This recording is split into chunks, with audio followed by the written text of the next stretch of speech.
guys, welcome to the channel. Dwayne here with Chosen Adventures, and today we're going to be taking a look at our new tow vehicle that we have. Many of you have been asking for an update on some of the upgrades that we did and why we actually traded our 2500 3/4 ton for a 1 ton 3500 Silverado. The past most of the time brings me down, and my future won't exist without living now. So I spread all my footprints around, yeah. I know that every day will always bring me something new.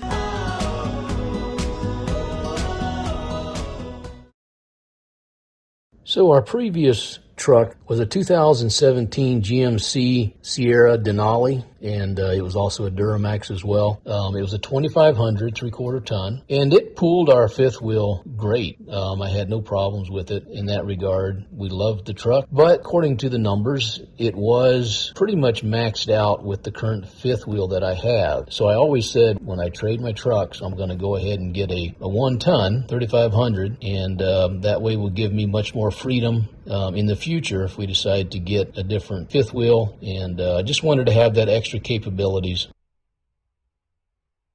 So as always, when you get a new vehicle, you always do some upgrades, especially if it's a tow vehicle or a work truck. And so we've done some upgrades to this. So what we're going to do is we're going to go around and take a look at some of the stuff that I've done.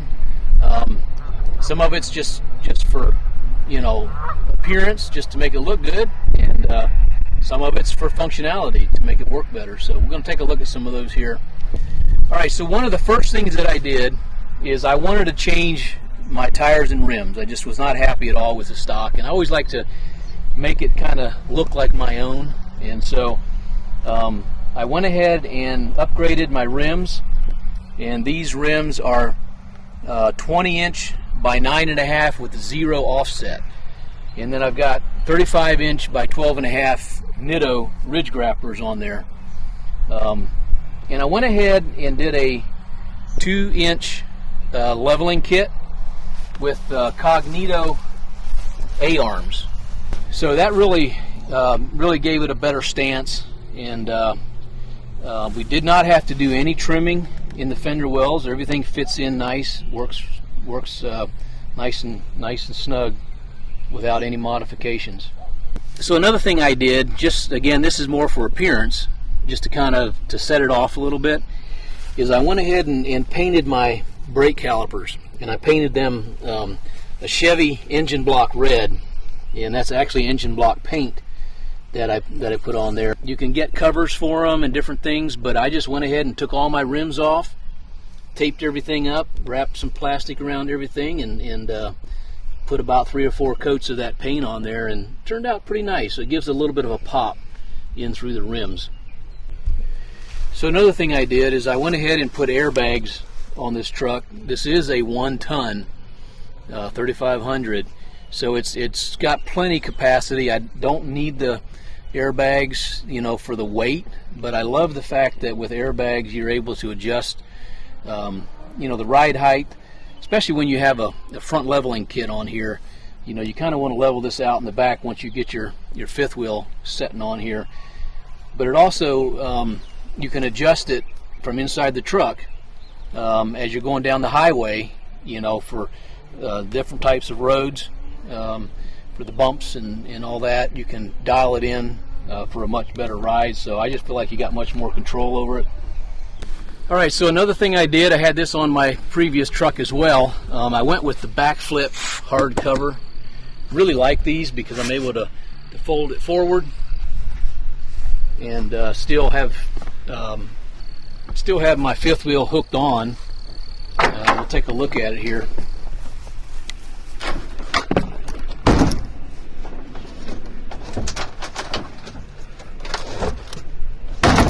So I can travel with it in this position right here and still have my fifth wheel hooked up. And then once we get to the campground, you know, we unhook. Now I've got a cover that I can close it back up, and everything under here is secure and out of the weather. Okay, so with this setup on this truck, I decided to get rid of the big hitch back here, just completely get rid of it.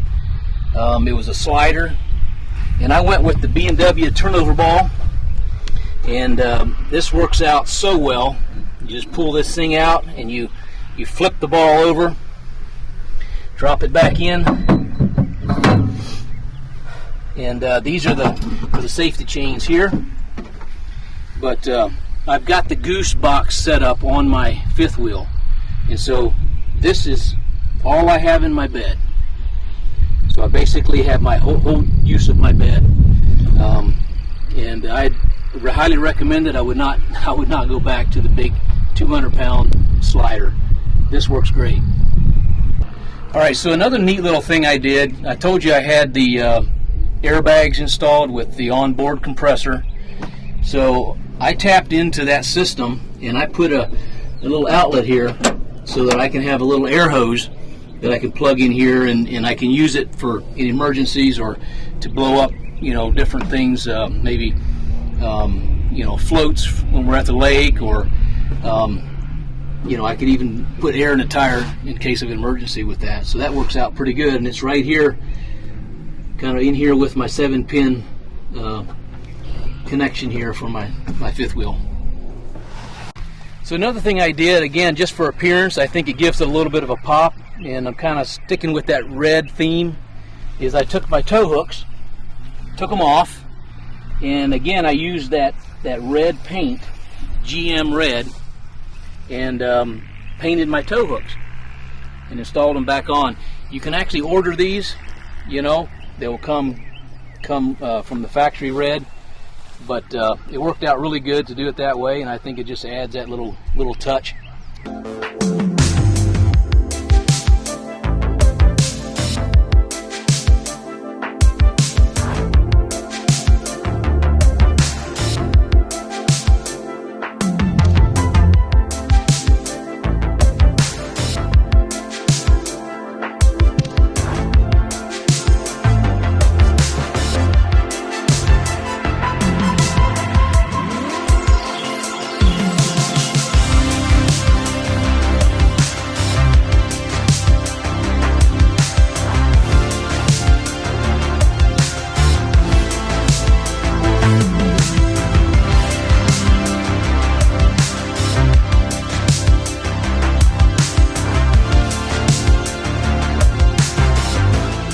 Okay, let's go over some of the features that this particular truck came equipped with. Of course, you got your power locks there. You got your several different settings for different drivers, and your windows, and then we've got the mirror controls here. This button here actually allows the mirrors to extend in and out automatically, and then this one folds the mirrors back in against the vehicle if you're parking in a tight spot. So over here we've got the mode button here. We've got the tow and haul selection on this side, and then this side has several modes. One is for snow and ice, and another one is for off-roading, and it adjusts different parameters of the vehicle based on which mode you choose. And then of course you got your 4-wheel drive settings. Got auto here. We got 2 high, which is normal, and then your 4 high and 4 low. This would be the fog lights, cargo lights on the outside and the rear of the vehicle.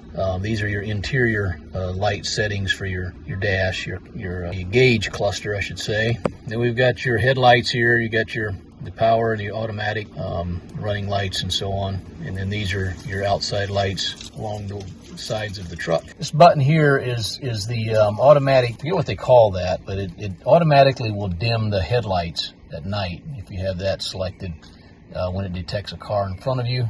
And of course your windshield wipers here, your windshield cleaning button there. Over here we've got the on the steering wheel. Of course, we've got your cruise control settings here, your collision alert settings. Over here you've got your OnStar and your or Siri or whatever, however you have it hooked up for your phone, and the audio, if you want to use hands-free and so on. And then this is adjustments here for your for the gauge cluster, your dash, for all the settings, user settings, and so on. Okay, here on the left side of the column, there is the heads-up display, which is the information you see up on your windshield. And this button here adjusts the level of it as to how high or low it is on in your vision. And this button here you use to select what type of information you want your heads-up to display. And then this is your, you can dim it or brighten the display depending on if it's at night or in the bright day. And then of course this is your main gauge cluster here. And it will change a little bit depending on what mode you have the vehicle in, as far as their tow haul and so on. And then here on the right side of the steering column, you have your manual gear selector for your transmission if you want to select your gears manually. All right, so this is the infotainment center, as they call it, and of course it's been pretty standard for a few years on these trucks. This is the home screen here. You got your audio screen where you can select all your different types of audio, as far as, you know, satellite or FM, your phones or whatever you might have hooked up to it. Of course, you got your phone settings. There is navigation, which I never use because I'm always using the navigation through CarPlay. Wi-Fi hotspot if you want to have that hooked up, and this is your CarPlay, of course. And then of course you got your settings screen here, and of course here's a lot of different settings. You go in here to change a lot of different things for the vehicle.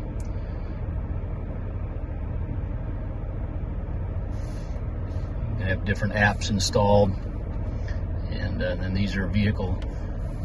You know, it has to do with your reminders, your sounds of the vehicle, the way the lights work. You know, just lots of different things here that you can do for trailering, teen driving, and so on. And then you can have several different user profiles set up based on who's driving the vehicle. And then of course, this is one of my favorite features here. This is the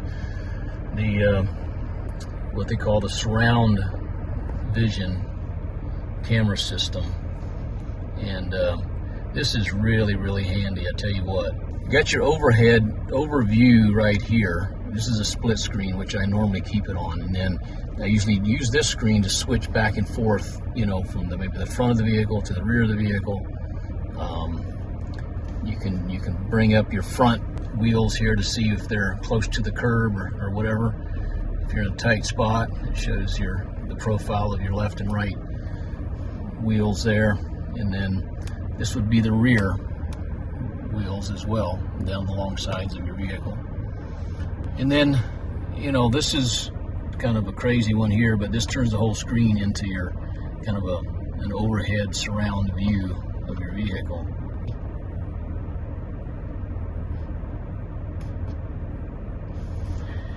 And then of course you got this one here, how you want your grid, your lines to show up on your screen. And then we've got some more settings here. Now these are some spaces for cameras that you might add, like cameras to your trailer, inside your trailer, and so on. This is a really cool one. This shows the bed of your truck. This is really good for hooking up fifth wheel. And then of course hooking up your hitch in the back. This is where the hitch is. If you're pulling, you know, like a travel trailer or some sort of cargo trailer, and so on. You got your standard controls here. You got your heating and cooling, and so on. You got your seat heaters and seat coolers here. Now this is exhaust brake, which is very handy if you're pulling heavy loads. This is your lane departure. You can turn this on, and it'll alert you if you start swerving in your lane or kind of getting off track. It'll actually start buzzing, your seat will vibrate, and so on. Park assist here, and then this here's an automatic tailgate open button, tailgate drop, I guess you call it. Your hazards, and then traction control, you can turn that off and on here. and this turns on your 110 outlets. There's one actually right here, and then there's one in the bed of the truck as well. And then this one is your hill descent control, I believe they call it. So this one would be for like off-roading.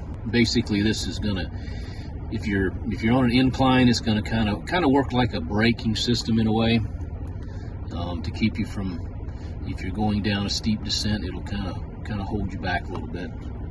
And then here you got your trailer brakes, your controls for your trailer brakes here.